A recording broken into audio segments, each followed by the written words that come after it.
Episódio 4 – O milagre que nos fundou. O milagre de Auric como tecnologia política, construção deliberada de um mito fundacional providencialista e as suas consequências de 9 séculos. Prólogo – A ferida no escudo. Existe no símbolo do Estado português uma singularidade que raramente é examinada com atenção.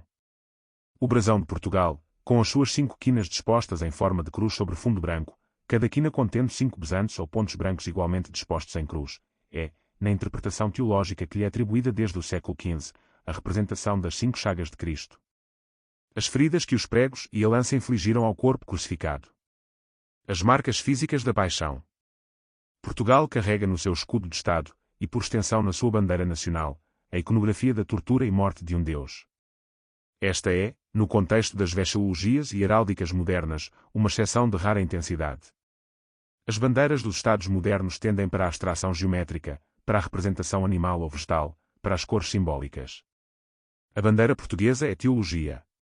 É a afirmação, em linguagem heráldica, de um pacto entre uma nação e um Deus, pacto que, segundo a narrativa que o fundamenta, foi selado numa manhã de julho de 1139, no campo de batalha de Auric, quando Cristo apareceu a Afonso Henriques na véspera do combate, prometeu-lhe a vitória e estabeleceu o seu povo como nação eleita. O problema histórico é este: a mais antiga fonte escrita que narra este evento data de 1419. A Batalha de Auric ocorreu em 1139. Entre os dois, decorrem 280 anos, quase 3 séculos durante os quais, nas fontes documentais disponíveis, a visão de Cristo a Afonso Henriques simplesmente não existe. Este episódio é o exame deste intervalo e do que ele revela. Não sobre a inexistência do milagre, a historiografia não pode provar a ausência de uma experiência interior, mas sobre a sua função política, sobre os mecanismos da sua construção como narrativa pública, e sobre a assombrosa eficácia com que uma visão de duração e origem incertas se tornou o fundamento simbólico de um Estado que ainda hoje a carrega no seu escudo. Parte 1. A batalha, o facto histórico sob o mito. A Batalha de Auric é um facto histórico documentado, ainda que os seus contornos precisos estejam envoltos em incerteza considerável.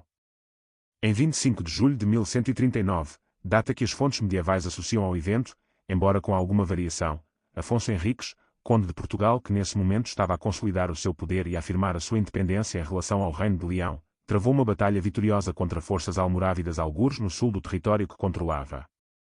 O que as fontes contemporâneas permitem estabelecer com razoável segurança é que houve um confronto militar, que Afonso Henriques saiu vitorioso, que esta vitória foi significativa o suficiente para consolidar a sua posição política, segundo a tradição posterior, para que ele tenha assumido o título de rei nesse mesmo ano. A Chronica Gotorum, a crónica latina que é a nossa fonte mais próxima dos eventos e que data do século XII, registra a batalha sem qualquer referência à visão, aparição ou milagre. Esta ausência é um dado histórico central, não uma curiosidade menor. Se uma visão de Cristo tivesse ocorrido antes da batalha, seria extraordinariamente improvável que a crónica mais próxima dos eventos a ignorasse completamente. O primeiro problema que envolve Auric é a sua localização. A tradição coloca a batalha no atual concelho de Castro Verde, no Baixo Alentejo. Mas esta identificação é problemática.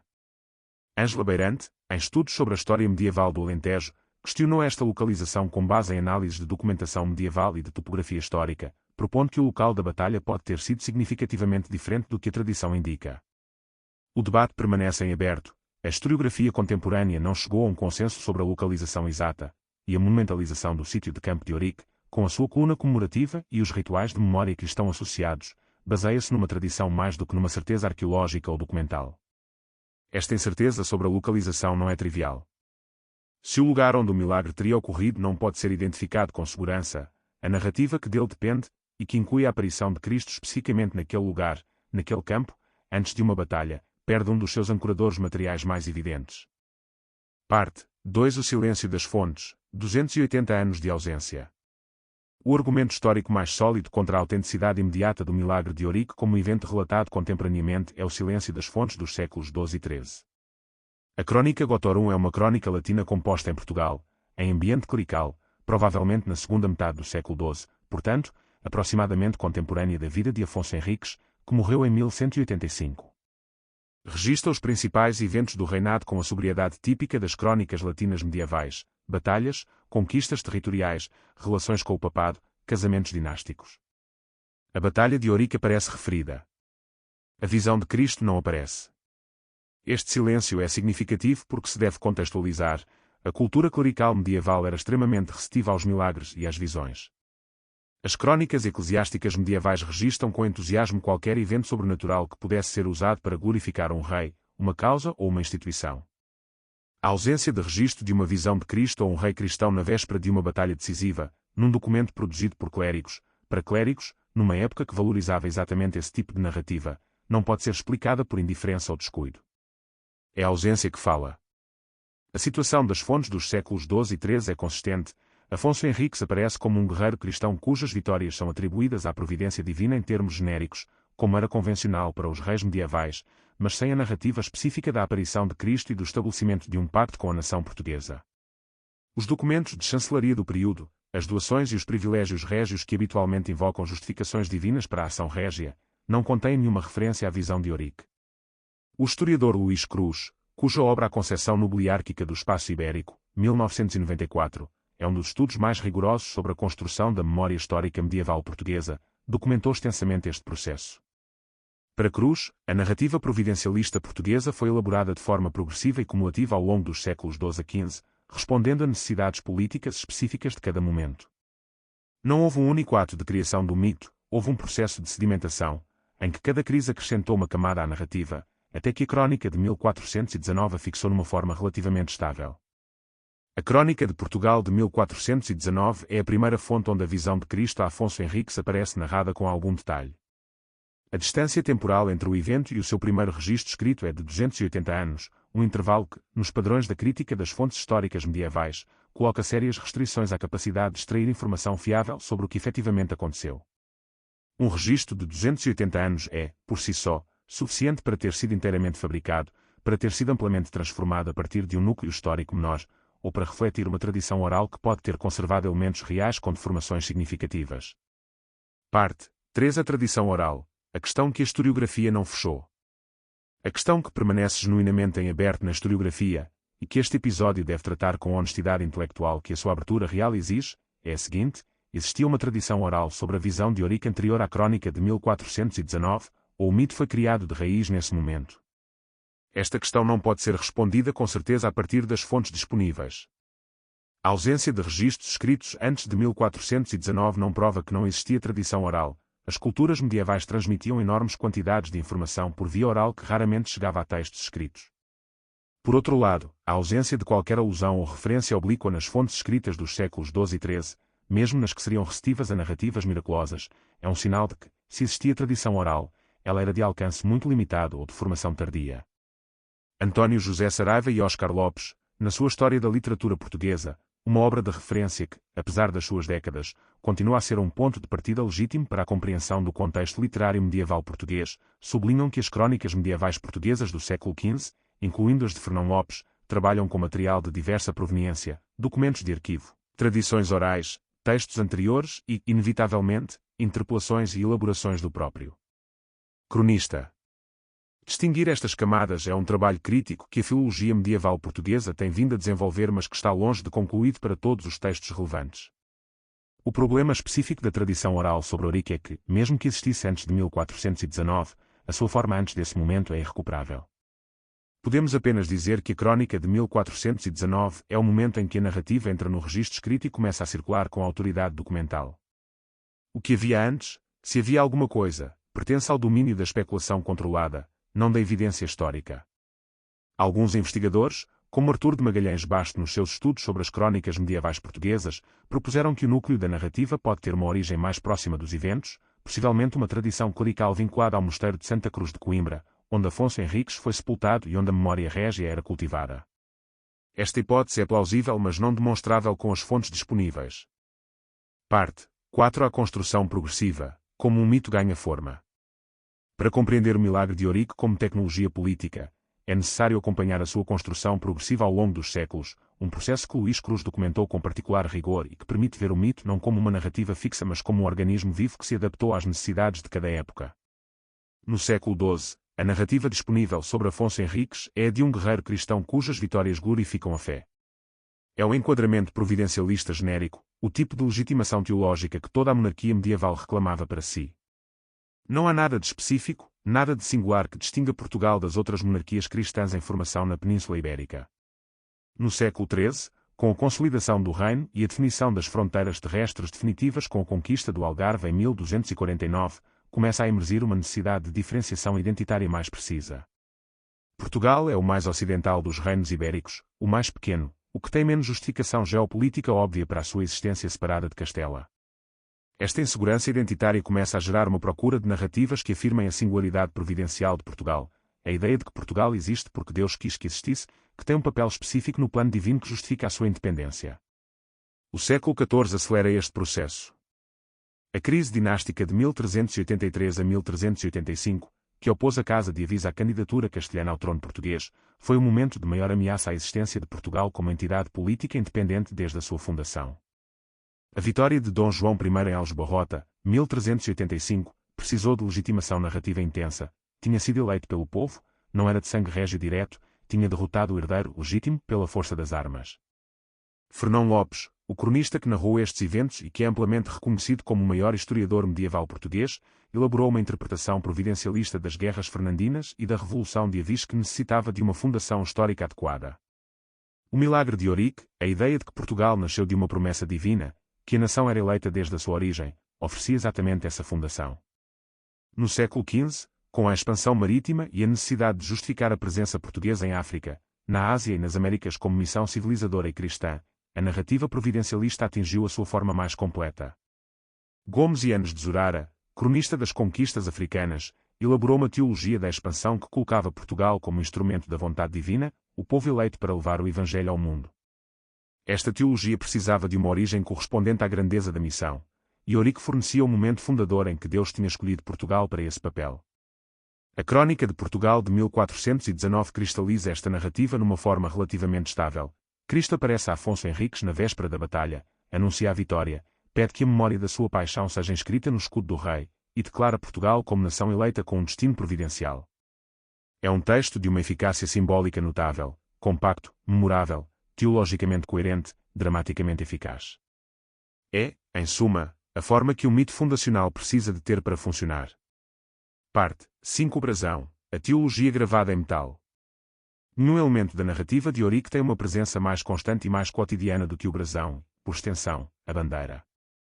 O cidadão português que não conhece uma palavra da Crónica de 1419 carrega diariamente, nos documentos de identidade, nos símbolos do Estado, nas fachadas das instituições públicas, a teologia daquele milagre. A heráldica portuguesa medieval é complexa e a sua evolução até à forma atual envolveu múltiplas transformações que os especialistas em heráldica histórica, nomeadamente João Paulo de Abreu e Lima, mais recentemente, trabalhos do Instituto Português de Heráldica, têm documentado. A interpretação das 5 quinas como as 5 chagas de Cristo não é a única que foi proposta. Existiram outras explicações para os 5 escudos, algumas de natureza mais pragmática, representações de batalhas vencidas, e menos teológica.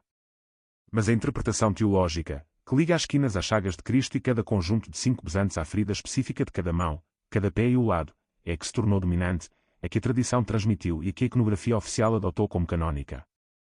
E esta interpretação é indissociável da narrativa de Ourique, são as chagas do Cristo que apareceu a Afonso Henriques, gravadas no escudo como memória perpétua do pacto fundacional. O filósofo e semiólogo Eduardo Lourenço, cujas reflexões sobre a identidade portuguesa, publicadas especialmente em O Labirinto da Saudade, 1978, continuam a ser a análise mais penetrante da mitologia nacional portuguesa, sublinhou exatamente esta dimensão. Portugal é, na sua autorrepresentação, uma nação que nasceu de uma aparição divina, que existe em virtude de uma promessa, que carrega no seu símbolo de Estado a marca desta origem sobrenatural. Esta autorrepresentação não é apenas religiosa, é ontológica. Define o ser de Portugal como dependente de uma eleição divina, o que torna qualquer questionamento dessa eleição não apenas academicamente controverso mas psicologicamente perturbador. A única bandeira de um Estado moderno cuja iconografia é explicitamente a ferida corporal de um Deus, esta singularidade merece atenção em contexto comparativo. As bandeiras que incorporam cruzes, da Suíça à Suécia, da Grã-Bretanha à Finlândia, usam um símbolo cristão abstrato, a forma geométrica que representa a cruz, não a representação das feridas específicas do corpo crucificado. Portugal foi mais longe, não é a cruz que carrega, mas as chagas. Não o símbolo da redenção mas a marca da dor. Há nisto algo de específico, uma relação com o sofrimento como fundação que a teoria literária e cultural encontra ressonâncias em outras dimensões da identidade portuguesa, do sebastianismo à saudade. Parte 6. A tecnologia política, 6 séculos de reativação. Se o milagre de Eurico fosse apenas um episódio da mitologia medieval, o seu interesse histórico seria considerável, mas a sua relevância para o presente seria limitada. O que torna o caso extraordinário é a consistência com que o mito foi reativado em cada momento de crise nacional ao longo de 600 anos de história documentada.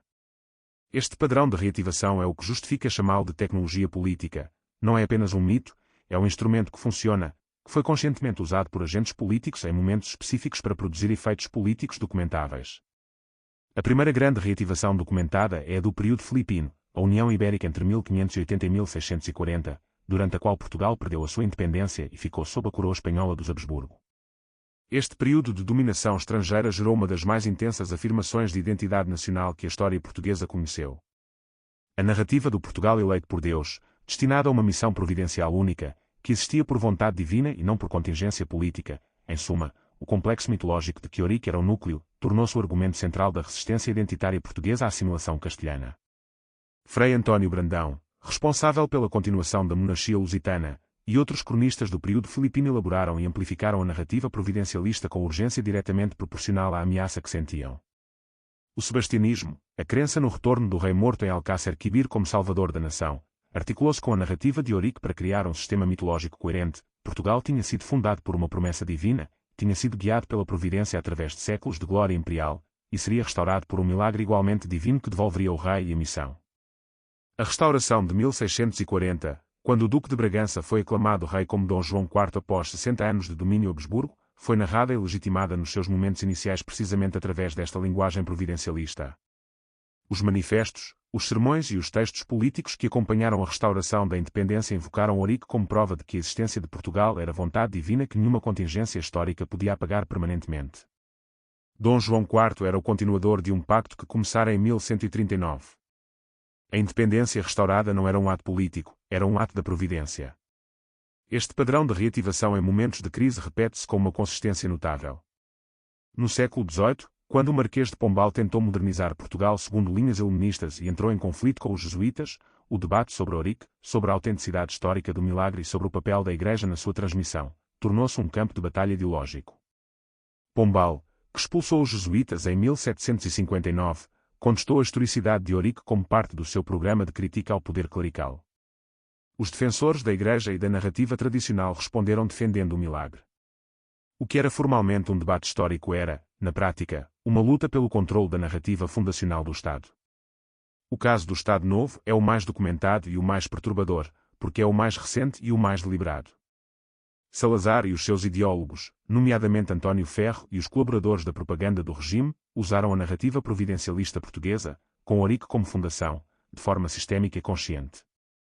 A ideia de que Portugal era uma nação com uma missão divina, orgulhosamente sós, no cumprimento de um destino providencial, justificava o isolacionismo do regime, a resistência às pressões internacionais para a descolonização, e a autoimagem de uma nação pequena mas espiritualmente excepcional que não precisava de seguir os modelos das democracias ocidentais porque seguia um modelo superior ditado pela sua própria história sagrada. Os discursos de Salazar, especialmente os pronunciados em datas comemorativas como o 25 de julho, Dia de Portugal, que é também o dia da Batalha de Eurico no calendário litúrgico, são um arquivo extraordinário do uso político consciente da narrativa de Eurico. Salazar não apenas usou o mito, integrou-o numa visão orgânica do Estado que ele próprio se apresentava como o guardião da missão providencial portuguesa. O milagre não era apenas fundação histórica, era o argumento central da legitimidade do regime. Parte 7. Fernão Lopes e a construção do cronista, entre a memória e a invenção. Fernão Lopes ocupa na historiografia portuguesa um lugar que combina a admiração literária com a necessidade de análise crítica. Nomeado guarda-mor da Torre do Tombo por Dom Duarte em 1434 e cronista oficial do reino, Fernão Lopes foi incumbido de escrever as crónicas dos reis portugueses desde os tempos mais antigos. O resultado, as crónicas de Dom Pedro I, Dom Fernando e Dom João I, é uma obra de prosa histórica que não tem rival em qualidade literária na Idade Média portuguesa e que é frequentemente comparada, pelos medievalistas, com os grandes cronistas europeus contemporâneos. Mas Fernão Lopes era cronista oficial. A sua função não era apenas descrever o que acontecera, era narrar o passado de forma a legitimar o presente, especificamente a dinastia de Avis e a monarquia de Dom Afonso V, ao serviço de quem trabalhava. Esta função não implica que inventasse arbitrariamente, significa que selecionava, enfatizava, interpretava e enquadrava com uma intencionalidade política que qualquer leitura crítica das suas crónicas deve ter presente. Para o milagre de Eurico especificamente, a posição de Fernão Lopes é matizada. Nas crónicas que nos chegaram, que não incluem a crónica de Afonso Henriques, que se perdeu ou nunca terá sido escrita, Fernão Lopes não narra diretamente o milagre. A Crónica de Portugal de 1419 é um texto de autoria e proveniência discutidas na filologia medieval portuguesa. Alguns investigadores atribuíram-na a Fernão Lopes, outros consideram-na uma obra de compilação anónima. O debate de atribuição não está fechado. O que é claro é que o ambiente intelectual e político em que Fernão Lopes trabalhava era um em que a narrativa providencialista portuguesa era politicamente necessária e culturalmente produtiva. A dinastia de Avis precisava de uma origem tão milagrosa quanto o triunfo que lhe dera o trono. Se Dom João I vencer Aljubarrota contra toda a probabilidade militar, era porque a providência protegia Portugal, e essa proteção devia ter raízes na própria fundação do reino. Eurico fornecia essas raízes com uma potência simbólica que nenhuma crónica politicamente consciente podia ignorar. Parte 8. A dimensão comparativa, outros mitos fundacionais e as suas funções. Para compreender plenamente o milagre de Eurico como tecnologia política, é útil enquadrá-lo no contexto comparativo dos mitos fundacionais europeus e das suas funções históricas documentadas. A França medieval produziu a narrativa das Flans de Lis entregues por anjos ao rei Clovis na sua conversão ao catolicismo, uma narrativa que legitimava a monarquia francesa como eleita por Deus e que foi invocada repetidamente até à Revolução. A Inglaterra medieval tinha a lenda do rei Artur como fundação de uma identidade britânica de grandeza passada e regresso prometido, estruturalmente análoga ao sebastianismo português. O Sacro Império Romano-Germânico tinha a narrativa da Translatio Imperii, a transferência divina da missão imperial de Roma para os germânicos, como justificação teológica da sua pretensão de hegemonia europeia. O que todos estes mitos partilham é a função identificada por Éric Hobsbawm e Terence Ranger no contexto das tradições inventadas, fornecer ao presente uma legitimidade que o presente por si mesmo não pode produzir, ancorando a autoridade política numa origem que transcende a contingência humana. A diferença entre estas narrativas e a de Eurico é de grau, não de tipo. O milagre de Eurico é notável pela especificidade e pela durabilidade da sua reativação, não pela sua natureza como mito fundacional. O que é metodologicamente importante reconhecer, na comparação, é que a descoberta de que o mito é mito, de que foi construído, elaborado, instrumentalizado, não o invalida funcionalmente. Os mitos fundacionais cumprem funções sociais reais e documentáveis, criam coesão, transmitem valores, fornecem narrativas de identidade que os indivíduos podem usar para se orientar em relação ao coletivo. A questão não é se estes mitos são verdadeiros no sentido histórico-factual. A questão é se a sua função pode ser cumprida mesmo quando a sua natureza construída é reconhecida, e esta é, precisamente, a questão que a questão em aberto deste episódio coloca. Parte 9. O sebastianismo como extensão do providencialismo de Eurico. Para compreender o alcance da narrativa providencialista que tem Eurico como fundação, é necessário traçar a sua extensão para o sebastianismo, o fenómeno messiânico que eclodiu após a morte de Dom Sebastião em Alcácer Quibir em 1578 e que, como o episódio anterior desta série sublinhou, tem uma persistência cultural que ultrapassa largamente o período histórico que o gerou. Dom Sebastião era, na autoperceção do seu reinado e na propaganda que o sustentava, o herdeiro direto da missão providencial portuguesa iniciada em Eurico. A sua cruzada em Marrocos, a expedição militar que terminou em catástrofe na Batalha de Alcácer Quibir, foi apresentada como continuação da missão de levar a fé cristã ao mundo muçulmano que a narrativa providencialista atribuía a Portugal desde Afonso Henriques. A derrota e o desaparecimento do rei não cancelaram esta narrativa, transformaram-na. Se Portugal era eleito por Deus e Dom Sebastião era o instrumento dessa eleição, a sua morte não podia ser definitiva. Tinha de ser transformação, ocultação temporária, promessa de regresso. Eduardo Lourenço, em O Labirinto da Saudade e nos ensaios posteriores reunidos em Portugal como Destino, 1999, analisou o sebastianismo como a expressão mais extrema da incapacidade portuguesa de aceitar a história como contingência, como série de eventos sem garantia de sentido ou de final feliz. O providencialismo de Eurico tinha ensinado aos portugueses que a história de Portugal tinha um sentido garantido por Deus. O sebastianismo foi a resposta a uma história que parecia ter perdido esse sentido. Se o sentido se perdeu, é porque foi ocultado, e será restaurado. Esta estrutura psicológica coletiva, que Lourenço designa, com a sua terminologia característica, como uma forma de irrealismo existencial, tem raízes diretas na narrativa de Eurico. Um povo que acredita ter sido fundado por uma visão de Cristo não pode facilmente aceitar que a história é contingente, que os impérios caem, que os reis morrem sem regresso. A promessa de Eurico exige que a história tenha um fim feliz garantido, e quando a história insiste em não o ter, produz as formas específicas de negação e de expectativa messiânica que o sebastianismo exemplifica. Parte 10. A questão do século XXI. Que fazer com o mito?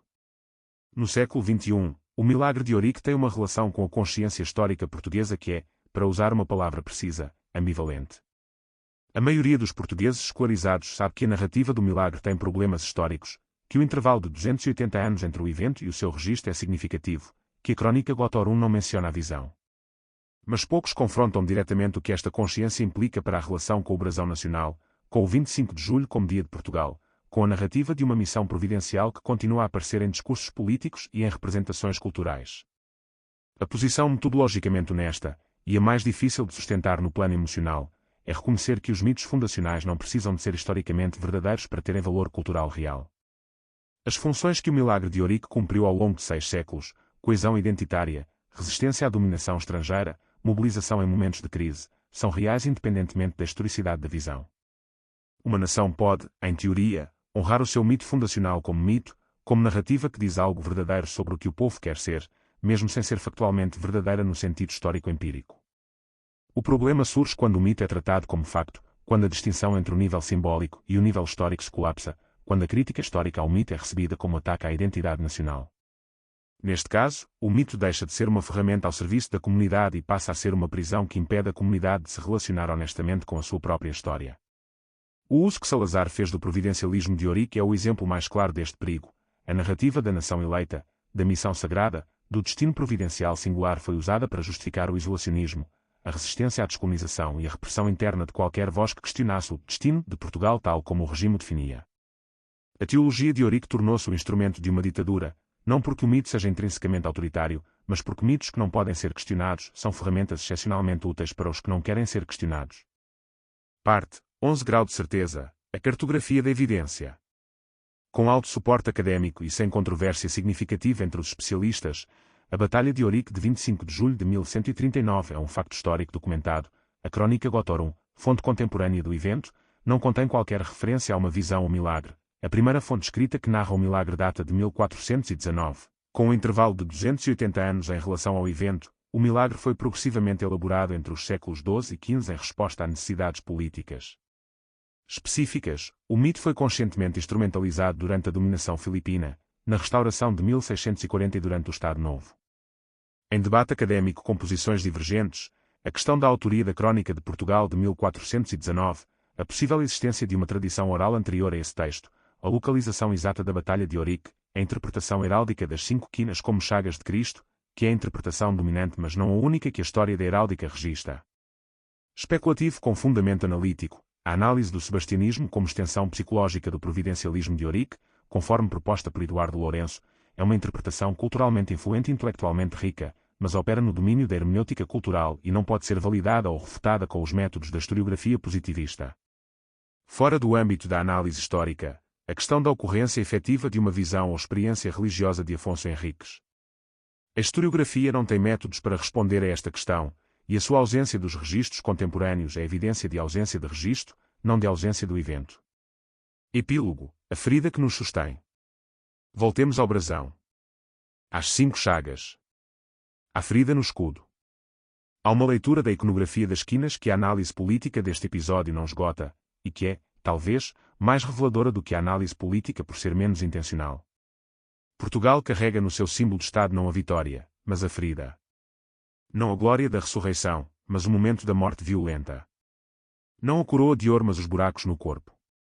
Esta escolha, ou esta elaboração, se preferirmos reconhecer que a narrativa heráldica foi construída progressivamente, diz algo sobre a relação que Portugal desenvolveu com o sofrimento como fundação. O país que tem na saudade a sua emoção nacional por excelência, que fez da espera do regresso do rei morto um sistema de esperança coletiva, que encontrou na melancolia atlântica a sua tonalidade poética mais característica, escolheu, ou encontrou-se a ter escolhido, uma ferida como símbolo. Não é acidental que Eduardo Lourenço descreva a identidade portuguesa como uma identidade hiperbolicamente positiva, uma imagem de si mesma que compensa com grandeza simbólica o que a história concreta não confirmou. A promessa de Ourique é a promessa de que a pequenez geopolítica não importa porque Deus escolheu este povo para uma missão que excede as categorias da política.